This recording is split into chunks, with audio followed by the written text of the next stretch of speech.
AFSA conferences have been absolutely amazing.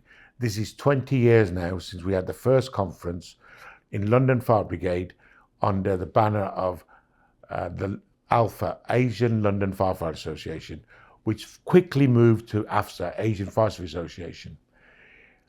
When we sat down and discussed the need for such an organisation, we had no big dream of where we were going to go. But we knew our purpose. Our purpose was to unite people from South Asian backgrounds. Our purpose was to ensure that our communities had equality of access to jobs of the fire service. But more than that, the job of the fire service is about prevention. And we knew disproportionately, because our people lived in poorer areas, they had disproportionate number of fires and the potential of disproportionate deaths. And that purpose has sort of continued. Why is it still current? Inequalities, whilst we've done great work and inequalities are reducing over the decades, they're not where we would like them to be. And my final message on that is equality, diversity, inclusion is not a destination. You'll be disappointed if you think you're going to get there in 5 years or 10 years. It's a journey. As you go on this journey, mark your milestones, mark your achievements. You can look back with pride. I look back in pride of 20 years of AFSA, 20 years where the Asian Fire Service Association started with 4 firefighters from an Asian background, and look what we've got. We've got an absolutely amazing, inclusive network where the word Asian is almost dropped. I'm proud of that. I'm proud that everybody turns up, shares, welcomes other people, and when people go away, they go away with a tangible benefit. It's been 20 years of conferences, but it's still relevant today. You could see out there's still issues happening within fire and rescue services, not even just fire and rescue services, even with NHS and police, public services. There is still misogyny, systemic racism going on, and that's evident from the reports out there.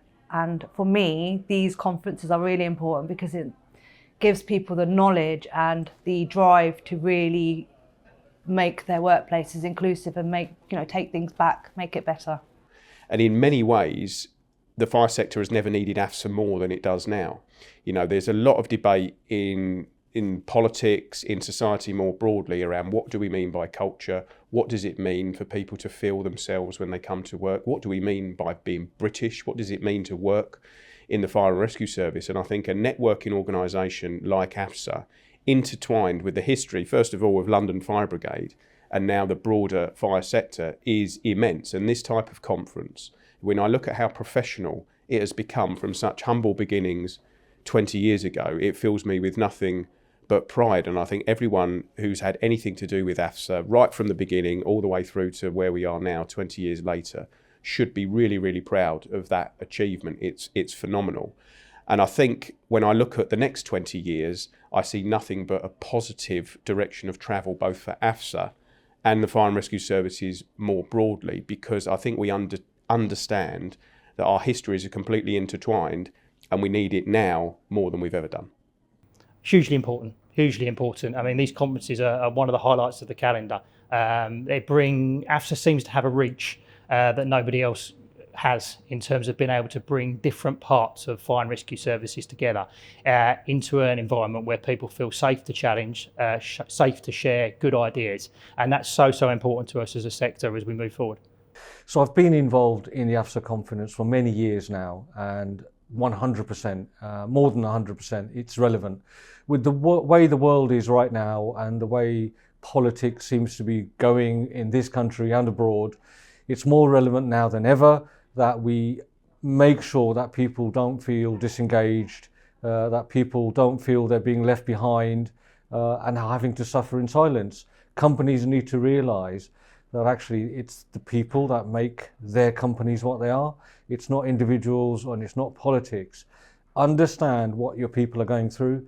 Understand that actually that if you don't support them, then maybe one of the cogs in your company might start slipping. So if you look at the top 100 companies in the UK, for instance, or even in the world, they are full of diversity. Diversity matters. Understanding, culturing that sort of format of supporting all makes the massive difference within your company. Oh, AFSA is incredibly important to the national conversation. You know, they bring that voice, that lived experience, and the challenge, you know, and a constructive challenge back into fire and rescue services, into the National Fire Chiefs Council. Are the services, are the products that we're producing reflective of the needs of communities and individuals who work in fire and rescue services? And that kind of real insight is so important and so crucial in delivering better outcomes for communities. Oh, I love the fact that Jack is pushing the fire and rescue service and the NFCC to deliver better outcomes. That's important. You know, the only way we improve is by people being supportive, but kind of critiquing the services that we deliver, looking at opportunities to improve, even if it's just marginally, to make sure that the outcomes are better. So the more we are able to learn, the more we are able to listen, the better we will become. I think it is in so many ways. There's obviously the content and how that's developed and some of the issues that we were trying to promote way back when around equality, diversity, inclusion, when we were talking about making the business case. Well, it's evolved enormously, but more importantly, it's the people and giving people from all different backgrounds the platform, the encouragement, the networking. And networking is so important because it's like-minded people coming together, but they're not necessarily from similar backgrounds. It's the diversity and the encouragement and the inclusiveness of organisations like AFSA that elevate everyone. It's not about just about EDI, it's about so much more. And that's what I think a lot of people miss, is that it's far more important to that. It's actually the essence of leadership is discussed at AFSA conferences.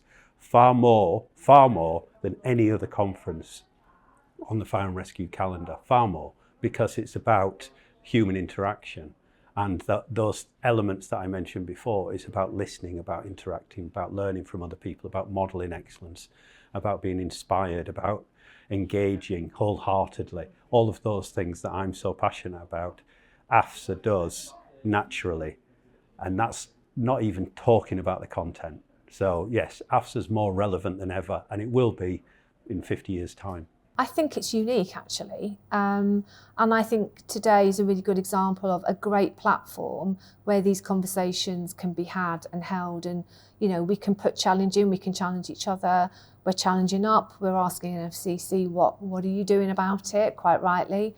But equally, we can push back and go, okay, well, what are we as the collective doing about it back in service, and what difference are we making? Is it making a difference? So I think these conferences are unique. They're a great opportunity, and I talked about being a great platform for networking, for highlighting great work, for seeing potential, and for really pushing people forward and giving them a bit of confidence. I think staff associations like AFSA are incredibly important. I was slightly dismissive. When I joined policing, I was nearly 25. I'd come from 2 different professions. I'd grown up in all white environments, and I did not want to stand out. I didn't want to be an activist. I didn't want to be militant. I'd experienced my fair share of racism, but I had learned to what I call fit in or F off. FIFO is the acronym. Largely because I just wanted people to see that I was good at my job. I wasn't interested in anything other than my merit. Basically, the quality of my work and my character is the only thing I was interested in. The difficulty is not everyone judges you like that. Lots of people judge you by appearance. And unless you reach out and you find friendships and allies of people who feel the same way in exactly the same way AFSA feels about diversity, equality of opportunity and inclusion, there are plenty of allies out there who feel that way. I just never reached out and asked for help. Now, the place you're going to find that help is normally amongst people who are experiencing the same things as you. The most important thing for staff associations is not to close themselves off to other views. And what I have found rather unique about AFSA is you are inclusive by design. I mean, last night's dinner following the first day of your conference, I have seldom been in a room for a staff association in my profession that contains so many men, women, black, Asian, white, senior, young. I mean, it was an incredibly diverse room. You don't normally see that because staff associations often become clubs that start to become inward-looking and start to become rather victim-based, and that's a mistake. You've got to reach out and you've got to speak to people, and that's what AFSA appears to me to do brilliantly. So every year, the purpose of a conference changes. not the core aim, not the core common value or objectives. It changes. Right today, equality, diversity, inclusion is under attack. It's under attack by politicians. It's under attack on financial grounds. It's under attack from a lot of areas.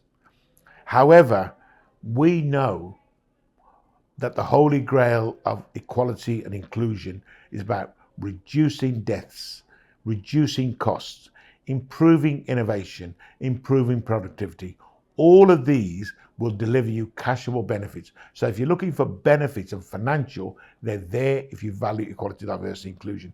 If you see it as a political right thing to do, you will fail. Over the years, the moral case has worked. Over the years, the legal case has worked. Today, we're in an environment where you need to prove that equality, diversity, inclusion is an absolute financial imperative, and it will deliver productivity, innovation, and better public services.